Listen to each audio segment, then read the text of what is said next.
हाँ पापा, मैं समय से खाना खा लूंगी। अरे आप चिंता मत करो। नहीं, अभी तो बस हम दो लड़कियां हैं, एक और लड़की आने वाली है। मीनू अपने पापा से बात कर ही रही थी जब उसने रीमा को बाथरूम से निकलते देखा। अच्छा पापा, मैं अभी रखती हूँ। रीमा और मैं अभी डिनर बनाएंगे। गुड नाइट पापा। बस कुछ ही दिन हुए हैं मीनू को बेंगलोर आए हुए।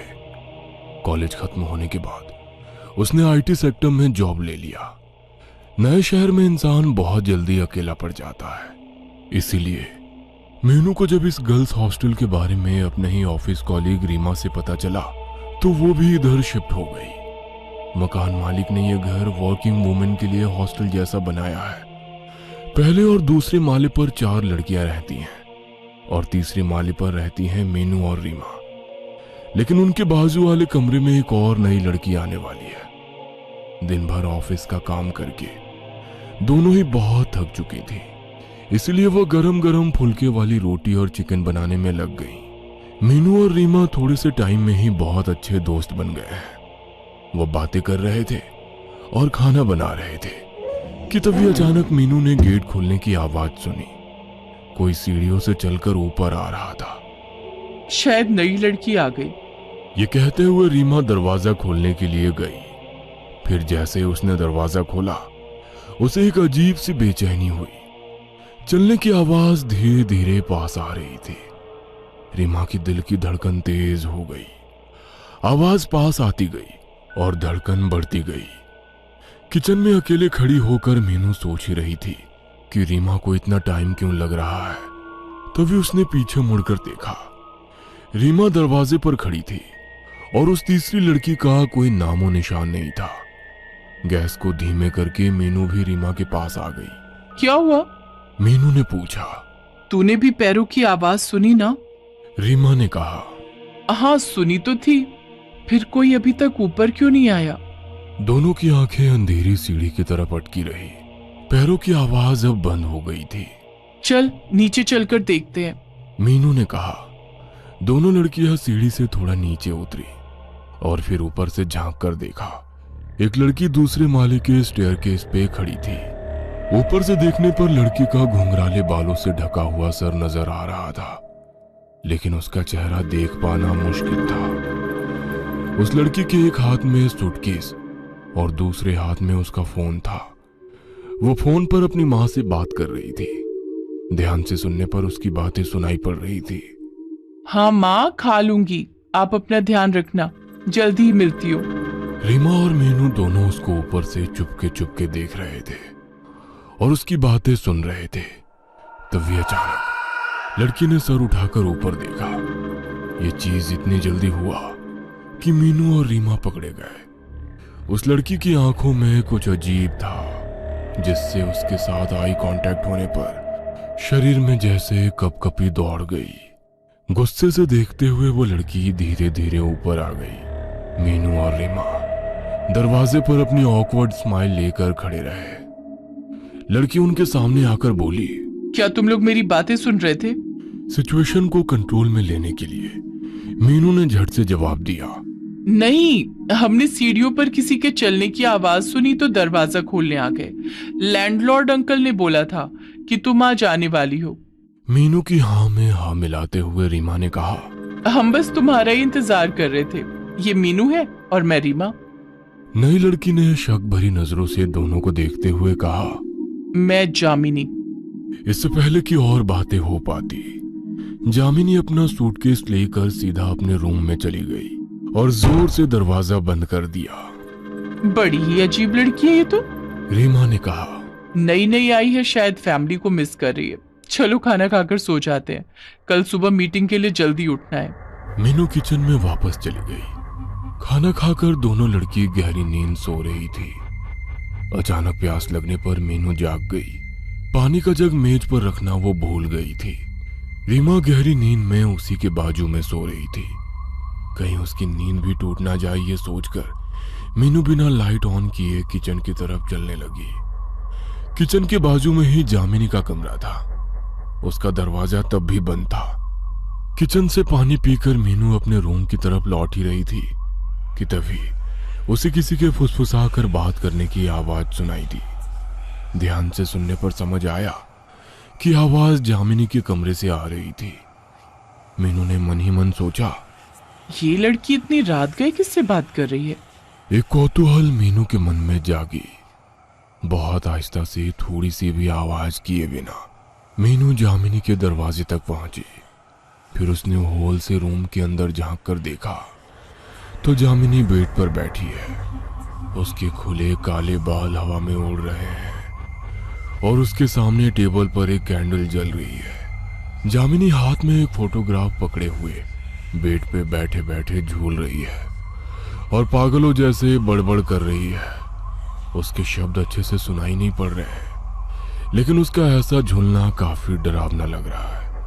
मीनू कुछ समझ नहीं पा रही थी कि ये नई लड़की ऐसी क्यों है कि तभी उसने ऐसा कुछ देखा जिससे उसके रोंगटे खड़े हो गए। जामिनी ने फोटोग्राफ को टेबल पर रखा और एक छोटा सा बक्सा उठाया। बक्से का ढक्कन खोल के उसके अंदर से उसने एक छिपकली निकाली। जामिनी ने छिपकली को उसकी पूंछ से पकड़ा हुआ था। उल्टी लटकती हुई छिपकली अपने जान की भीख मांगती हुई हवा में तैर रही थी, लेकिन जामिनी ने उसकी जान नहीं बख्शी। उसने अपना मुंह खोला और बिना हिचकिचाए उस छिपकली को निगल गई। घिन और भय से मीनू का शरीर सुन्न पड़ गया था। कैसे कोई जीता जागता इंसान छिपकली खा सकता है?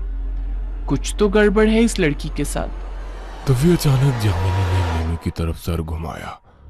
पता नहीं कैसे बंद दरवाजे के उस पार से जामिनी को पता चला कि मीनू उस पर नजर रख रही है। ऐसा लगा जैसे किसी ने जामिनी को इत्तला किया हो। मीनू झट से पीछे हो गई और एक सेकंड रुके बिना अपने रूम में आकर दरवाजा बंद कर दिया। डर के मारे उसकी सांस फूल गई थी, होठ कांप रहे थे। जामिनी के रूम का दरवाजा खुलने की आवाज आई, फिर उसके पैरों के चलने की आहट मीनू के रूम के बाहर आकर रुक गई। मीनू ने सोचा कि कुछ भी हो जाए जामिनी को पता नहीं चलने देना है कि उसने उसको देख लिया है। 2 मिनट तक कोई आवाज नहीं, केवल मीनू की दौड़ती हुई धड़कन सुनाई दे रही थी। फिर जामिनी के दरवाजा बंद करने की आवाज आई। जामिनी अपने रूम में चली गई है या नहीं ये तसल्ली करने के लिए मीनू ने जैसे ही अपने की होल से दरवाजे के उस पार झांका तो की होल के दूसरी तरफ से एक आंख को खुद के ही रूम के अंदर देखता हुआ पाया। उस आंख की पुतली इंसानों जैसी नहीं थी। उस आंख की पुतली गहरे लाल रंग की थी, जैसे खून से भरी हुई हो। मीनू को लगा जैसे उसका सर घूम रहा है और वो बहुत जल्दी बेहोश होने वाली है। मीनू, मीनू उठ जाओ, लेट हो जाएगा ऑफिस के लिए। रीमा की आवाज से मीनू जाग गई। उठते ही उसको कल रात को देखी हुई सारी घटनाएं एक बुरे सपने जैसी लगने लगी। क्या हुआ था कल रात? जो कुछ भी मीनू ने देखा था, क्या वो सब उसका वहम था? कुछ समझ नहीं आ रहा था मीनू को। मीनू जब नहा धोकर ऑफिस के लिए बाहर आई तो उसे जामिनी सीढ़ियों पर खड़ी हुई मिली। जामिनी के चेहरे पर एक अजीब सी मुस्कान थी। कोई बात किए बिना मीनू जामिनी को इग्नोर करके ऑफिस चली गई, लेकिन सारा दिन उसका मन बेचैन ही रहा। कितनी भी कोशिश करके मीनू अपने काम पर कंसंट्रेट नहीं कर पाई। लंच ब्रेक के टाइम रीमा ने मीनू से कहा, क्या बात है, आज तुम कुछ परेशान सी लग रही हो? तबीयत तो ठीक है ना? तुम्हें ये जामिनी कुछ अजीब नहीं लगती? हाँ, अजीब तो है। आज भी सुबह मैंने उसको अपनी माँ से बात करते हुए सुना, लेकिन माँ से कौन इतना छुप छुप कर बात करता है, समझ नहीं आया। मीनू ने कल रात की बातें रीमा को नहीं बताई। ऑफिस का काम खत्म करके मीनू उस दिन घर वापस आ गई। रीमा अपने मौसी के पास गई थी तो आज तीसरे माले पर बस मीनू और जामिनी ही थी। खाना बनाने का आज मन नहीं था, इसलिए मीनू ने रोटी सब्जी खरीद लिया था। वो किचन में अपना खाना परोसी रही थी कि तभी उसका फोन बजा। पापा का कॉल था। हाँ पापा, बोलिए। बेटा, सब ठीक है ना? नई रूममेट से दोस्ती हुई? नहीं, वो उतनी बात नहीं करती। हाँ, मकान मालिक ने बताया मुझे। बेचारी, तुम और रीमा उसका थोड़ा ख्याल रखना बेटा। किसी के बुरे दिन में साथ देना दोस्तों का काम होता है। हम दोस्त नहीं है पापा, लेकिन आप क्या बात कर रहे हो? क्या बुरा है जामिनी के साथ? अरे बेटा, कुछ ही महीनों पहले उसकी माँ गुजर गई। अपनी माँ के सिवा और कोई नहीं था उसका इस दुनिया में। मकान मालिक भी बहुत दुख के साथ बता रहे थे, थोड़ा ध्यान रखना उसका बेटा, ठीक है ना। मीनू के हाथ से उसका फोन गिर गया। फोन का कांच टूटने की आवाज मीनू के कानों में गूंजती रही, लेकिन इस अचानक सदमे की वजह से उसका पूरा शरीर बर्फ जैसा जम गया था। अगर जामिनी की माँ को मरे हुए महीनों हो चुके हैं तो फिर जामिनी फोन पर अपनी माँ से कैसे बात करती है? इससे पहले कि मीनू कुछ और सोच पाती, अचानक से लाइट चली गई। जैसे ही मीनू पीछे मुड़ी, हाथ में कैंडल लेकर जामिनी उसके बिल्कुल पास खड़ी थी। जामिनी की आंखों में एक दहशत छाई थी। डरावनी आवाज में उसने मीनू से पूछा, अब अंधेरे में खाना कैसे खाओगी मीनू?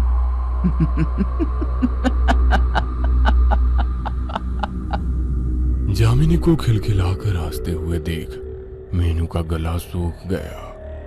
कैंडल की रोशनी में जामिनी और भी भयंकर लग रही थी। तुमने खाना खा लिया क्या? कांपती हुई आवाज के साथ मीनू ने पूछा। जामिनी फिर से हंस पड़ी। तुम्हें तो पता ही है मैं क्या खाती हूँ, है ना? मीनू के हाथ पैर सुन्न पड़ गए थे। फिर एक ऐसी घटना घटी जिसके लिए मीनू बिल्कुल तैयार नहीं थी। जामिनी पागलों जैसे हंसने लगी। उसका पूरा बदन हंसी के प्रकोप से कांपने लगा था। हंसते हंसते जामिनी की आंखें उसके सिर के अंदर की तरफ मुड़ने लगी और उन्हीं आंखों के दूसरी तरफ उस रात को देखी हुई लाल पुतलियों वाली आंखें निकल कर आ गई। वो आंखें किसी इंसान की नहीं थी, वो आंखें थी शैतान की। डरते हुए मीनू ने चिल्लाकर कहा, जामिनी, ये तुम्हें क्या हो रहा है जामिनी? लेकिन अब जामिनी का शरीर उसके बस में नहीं था। वो बिल्कुल बदल चुकी थी। उसके चेहरे से दरिंदगी टपक रही थी, जैसे वो बरसों से खून की प्यासी हो। धीरे धीरे जामिनी अपने सर को दाएं फिर बाएं हिलाने लगी और बचपन में सुना हुआ जानी पहचानी लोरी गाने लगी। लकड़ी की काठी, काठी पे घोड़ा, घोड़े की दुम पे जो मारा, हथौड़ा, दौड़ा दौड़ा दौड़ा घोड़ा, तुम उठा के दौड़ा। पर अब उसके गले से जो आवाज निकल रही थी वो किसी लड़की की आवाज नहीं थी, वो आवाज थी किसी पिशाच की। ऐसे गाते हुए जामिनी मीनू के ऊपर झपटी। मीनू चिल्लाते हुए जमीन पर गिर गई। तभी पता नहीं कैसे मीनू के फोन में अलार्म बजने लगा। मीनू का अलार्म टोन हनुमान चालीसा का श्लोक था। मीनू के पापा ने कहा था कि हर दिन की शुरुआत भगवान के नाम के साथ करें तो दिन अच्छा जाता है। जैसे ही हनुमान चालीसा का धुन गूंजने लगा, जामिनी ने मीनू को छोड़ दिया।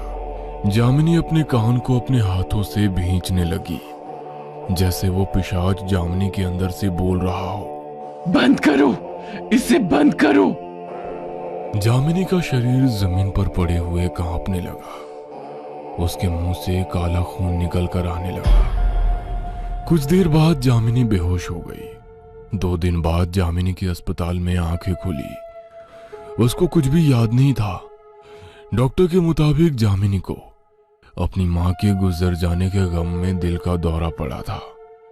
लेकिन मीनू जानती है कि जामिनी किसी अतृप्त आत्मा के वश में आ गई थी। शायद जामिनी जब अपनी मां को बुलाती थी तभी कोई पिशाच उसके दुख का फायदा उठाकर जामिनी के ऊपर हावी हो गया था। मीनू को अब यकीन है कि जामिनी उस पिशाच के हाथों से मुक्त हो चुकी है। लेकिन अभी एक बात जो मीनू को खटक रही है वो ये कि सुबह का मॉर्निंग अलार्म शाम की 7:30 बजे कैसे चालू हो गया था। क्या वो जामिनी की मां थी जिसने एक ही साथ अपनी बेटी